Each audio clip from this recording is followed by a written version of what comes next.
دلته مشهوره واقعه ده روایت ابو هريره رضی الله عنه چې د رسول الله صلی الله علیه وسلم خواله میلمه راغلی و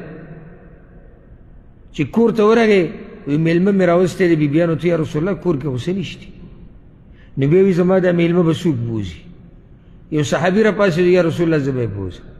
شرف او عزت دی د پیغمبر میلمه به و چې لاړ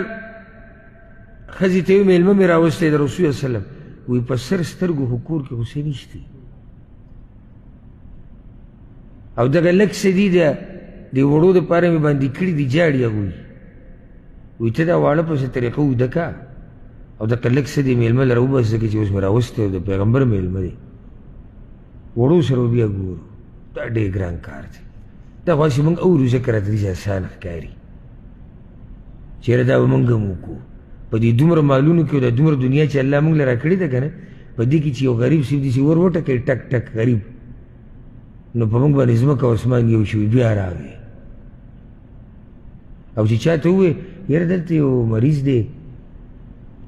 یو صلی علیه پکار دی کلي ته ځي موږ ځانله بچي دي زمونږ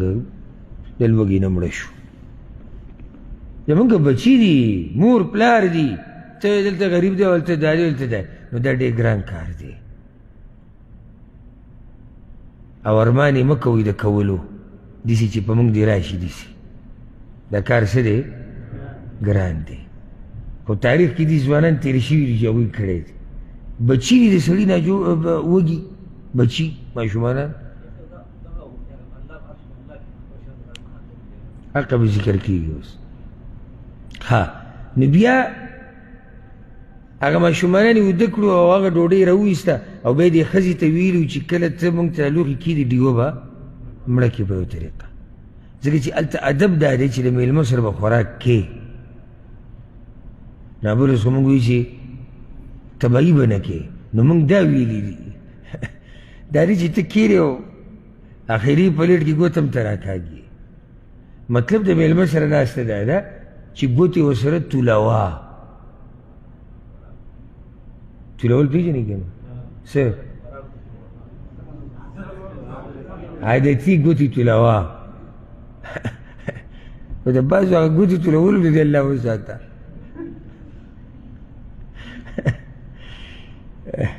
دې سره فایده شي میلمه ډوډۍ ډاډه خوري چې ته ورسره ناستې نو دی ورسره هم کېناسته او ډیوه یې مړه کړې ده هسې ګوتې ته ورکوي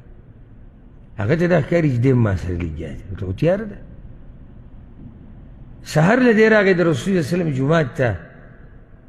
او هغه ته وحي شوې وه وایي کوم ځای کې د هغه زموږ هغه میلمه یې چې بولی و ده په زړه به یو ناشنا کیفیت راغی چې دا خو ما د هغه پوره قدر نه و کړی نو چې الله به ګوره څه ویلي پیغمبر ته وی یا رسول الله زه یم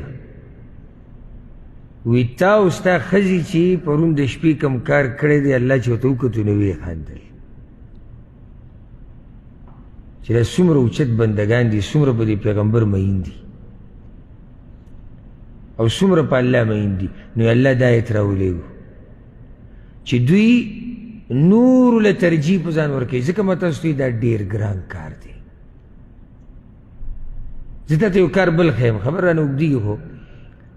یو کس دپاره داسې څه خوښول چې ته د ځان دپاره خوښوې اسان کار دی ډېر ګران دی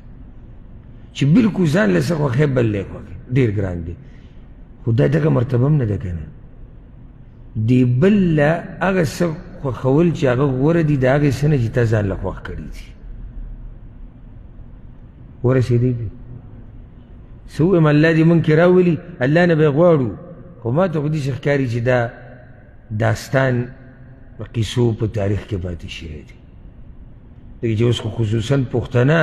پښتانه خو د یو بل په ختمولو کې لګیا دي